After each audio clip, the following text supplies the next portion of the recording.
Welcome back to Financial Therapy. It's not just about the money. I'm personal financial planner, columnist, and financial therapist Rick Kahler. Research tells us that 90% of all financial decisions are made emotionally, not logically. For nearly 4 decades, I've been helping people make better money decisions. So what makes my financial worldview different from most financial experts? I blend the nuts and bolts of financial advice with the emotions that drive making them. Good money decisions are not just about the money. So let's get started with today's episode. Well, welcome to the initial episode of Financial Therapy. It's not just about the money. And I just want to talk with you a little bit today and let you know something about the series, what you can expect, maybe some of the nuances of what we're going to attempt to do over this particular series. Many of you may know that I write a weekly column. I have for a long time. I think since 1991. I'm guessing, I hadn't even thought about this, but I think the first column ran around April or May of 1991. So I am just on the verge of 30 years of writing a weekly column. For 27 of those years, maybe, it appeared in the Rapid City Journal and a couple other newspapers in South Dakota. And the journal no longer carries it, but does appear in a couple other South Dakota papers. And it's picked up, not every week, but by Forbes and Advisor Perspectives, and I just never really know where it might pop up. So I write about a broad spectrum of things. It all falls under the headline or the category of personal finance. And during the 30 years that I have been writing the column, I have changed. Imagine that. 30 years ago when I started writing this column, financial therapy wasn't even a thought. It wasn't a thing. Financial therapy wasn't a thing until maybe 15 years ago when I started doing work with on-site workshops outside of Nashville, Tennessee, and combining therapy with the nuts and bolts of financial planning. So over this period of time, my column has morphed, and I incorporate a lot more into the column on the emotional aspects of making sound financial decisions. Because the tough thing about financial therapy is that it's not all about the money, and it's not all about the therapy. It's about both, and they really integrate. You know, when you're doing therapy, you've got a spectrum of therapy from, maybe cognitive or very light therapy to very, very deep work, experiential group therapy, or some things like this. And on the personal financial side, you've got, maybe the light things would be budgeting, things like that, all the way to constructing complex trusts and asset protection and things of this type. So each has its own spectrum. But when you combine the two, you get a huge spectrum of possibilities. So I think the important thing is to understand is financial therapy is going to take a look at the nuts and bolts and then take a look at the emotions that come up around the nuts and bolts. So for example, if you go in to see a financial planner and you want to make some decisions on taking or rolling over, let's say, your 401k, probably that financial planner can give you some information and you're ready to act on it. You may have some emotions of excitement and you get the information and it's done. But if that financial planner brings up something else that maybe they see, or something that you weren't expecting to receive some advice on. You may have some reactions to that. Maybe you don't have a will, and the planner brings that up.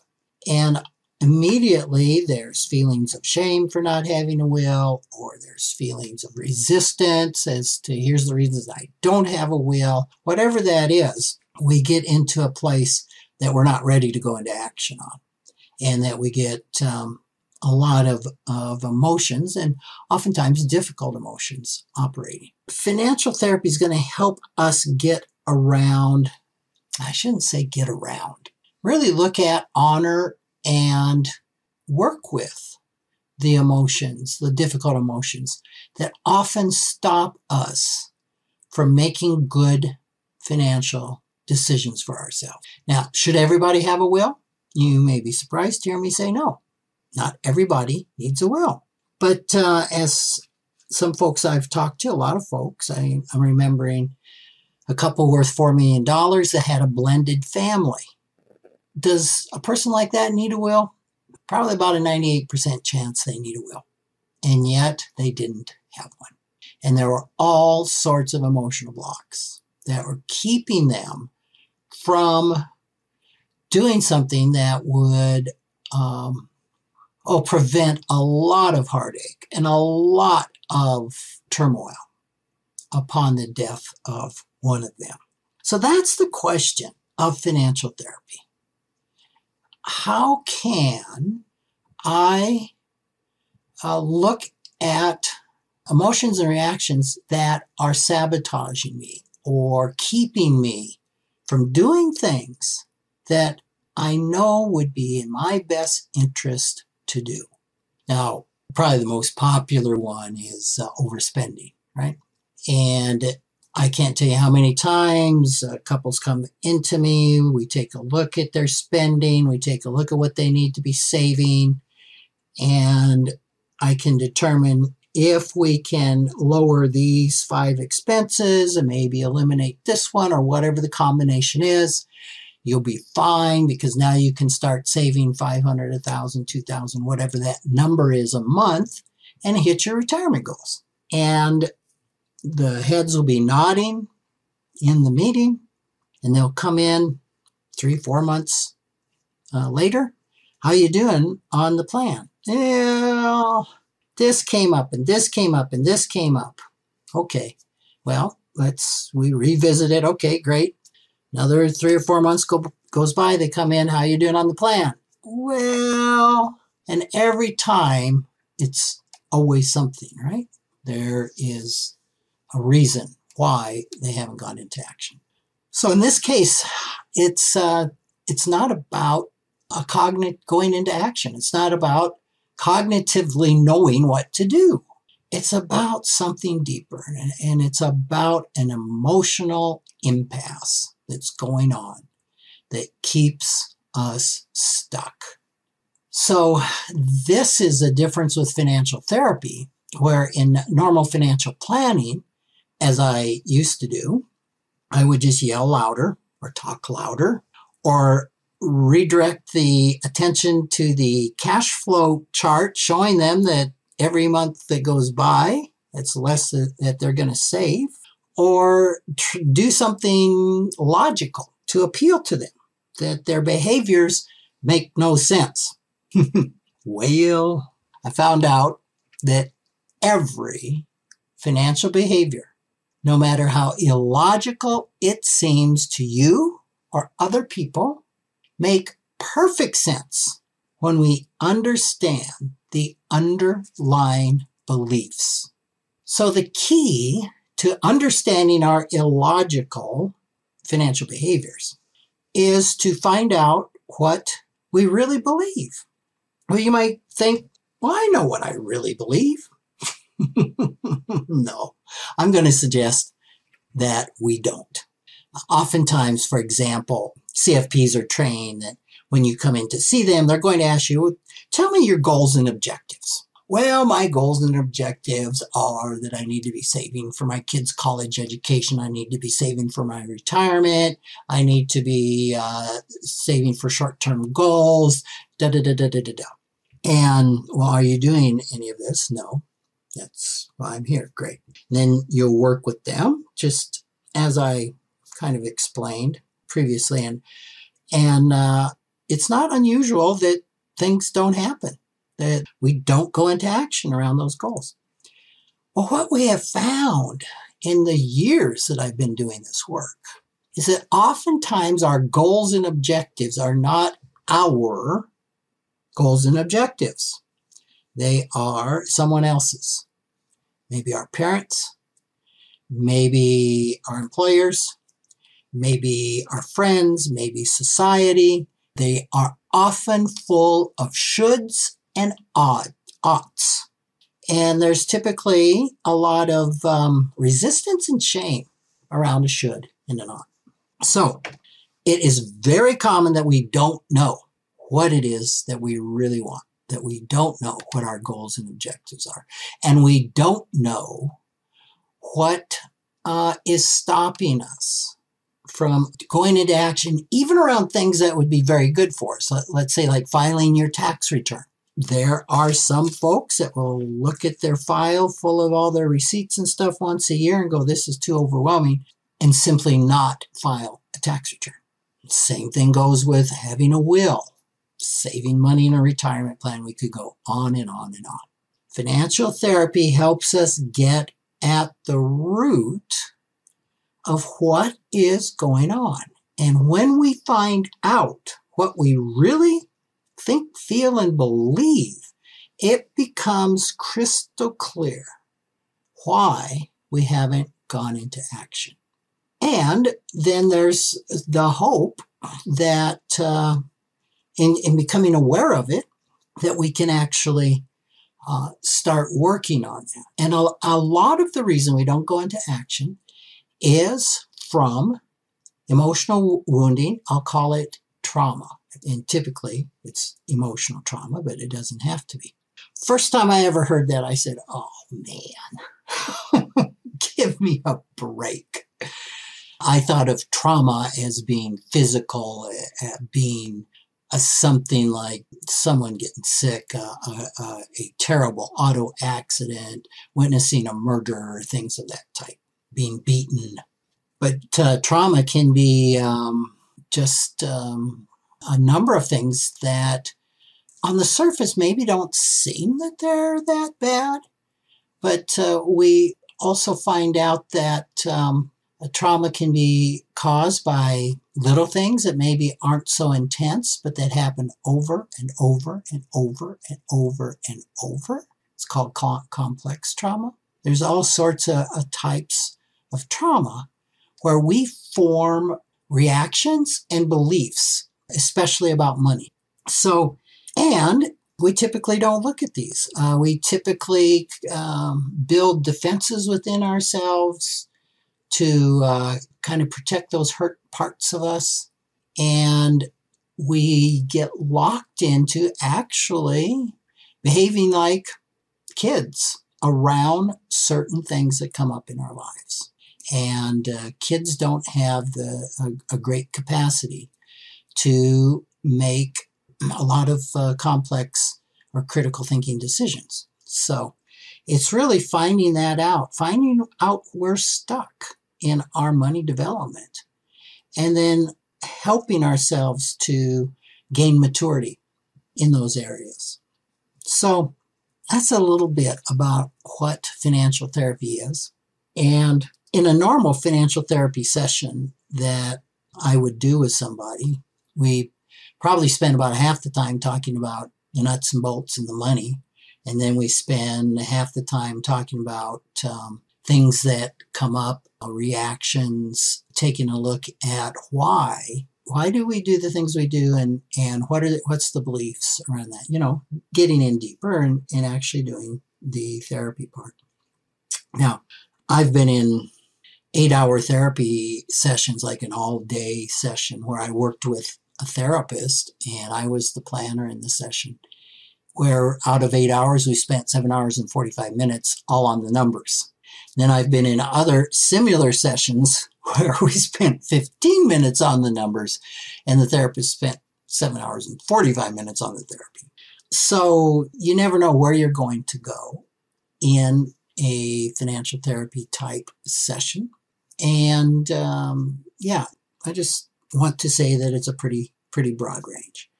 And there's not a specific definition of what financial therapy was or is.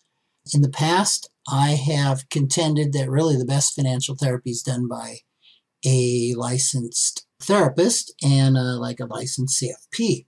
The profession has grown up. I mean, the Financial Therapy Association only started in 2010, and they now have a designation, certified financial therapist, where they require that the financial therapist has education in both mental health areas and financial areas. So where it used to be two of us working together, more and more, you're finding one person that is the financial therapist that's helping people with both aspects of the finance and the therapy. So that's just a little bit of where I want to go. So you're going to have some episodes that may be more on the money side and technical. And then you may have some others that are more on the therapy side and less technical about the money. But I am going to try in every episode to weave these together. Now, I started off by telling you about my column. Why was that important? Well, I'm limited to 600 words in my column. And I have a wonderful editor who is actually my co-author of my first book, Conscious Finance. Kathleen Fox is her pen name. It's not her real second name. And she's always kind of chuckles when she says, if you ever get in trouble, they'll never be able to find me. But she is wonderful. And she bleeds all over my copy and cuts my 900 words down to 600. And then I do a YouTube recording of that column that also appears with it on financialawakenings.com or kahlerfinancial.com. But oftentimes there's so much more to say. And I thought, I think with a podcast, I could take that 4-minute, maybe 5 minutes, 6-minute, 600-word dialogue and kind of go rogue on it and maybe get into it just a little bit more. So that's my intention, is to have a format where I can get into topics a little bit more, expand on them, tell some war stories. And it's possible that eventually I will get to the place of having some guests on. I'm really fortunate that I know so many people around the United States that are involved in financial therapy and have been involved in the Financial Therapy Association, that I think it would be very interesting to bring some of those folks to you. So I'm just going to take a lot of license in what we talk about. I've been doing a lot of interviews with South Dakota Public Broadcasting, and we have a number of those on the website, but I may rebroadcast some of those. We'll see. So my whole purpose, though, is to educate you in making sound financial decisions. I mean, that's the bottom line of what we're after here. And hopefully, I'm exploring right now ways of blending financial therapy, for example, with something called internal family systems therapy that might help a person progress in making those financial decisions faster than what we've experienced with more traditional techniques. If you think about it, financial therapy, the slower it takes somebody to change or to make good financial decisions, the more costly it is, right? Assuming that we're involved or we're stuck in an area that we're not progressing financially. So the faster we can understand what's going on internally and work with those parts of us that are either wounded or stuck to start making better financial decisions for ourselves, the more money we save. For example, I've worked with a client who we probably worked together for 8 years, and there has been almost no change. That's a ringing endorsement, right? Why should I trust this guy as my financial therapist? So I've been looking at various things. I'm right now in the process of kind of piloting a program that is showing some promise. And then, some people will come in for financial therapy and they'll get what they need in 1 or 2 sessions. They'll change their behaviors and they're off and running. So I'm just saying that I'm always kind of on the bleeding edge of looking at how can we do this the best way possible. So that's kind of what I have for you this first session. And I really hope that you'll have a listen, and I hope that you enjoy the content. My goal is to be honest and transparent and as helpful as I can. I mean, if you can just go away from a segment with a nugget that you can apply in your life, I think that's a big win. So thanks for joining me for this first segment, and I hope that you'll keep coming back. So take care until next time. Thanks for joining me, Rick Kahler, for another episode of Financial Therapy. It's not just about the money. This is where I combine the nuts and bolts of financial advice with the emotions that drive making them. Remember, every financial behavior, whether it appears illogical to you or others, makes perfect sense when we understand the underlying beliefs, feelings, and thoughts. Sign up for my weekly blog at financialawakenings.com. I hope you'll join me again for our next episode.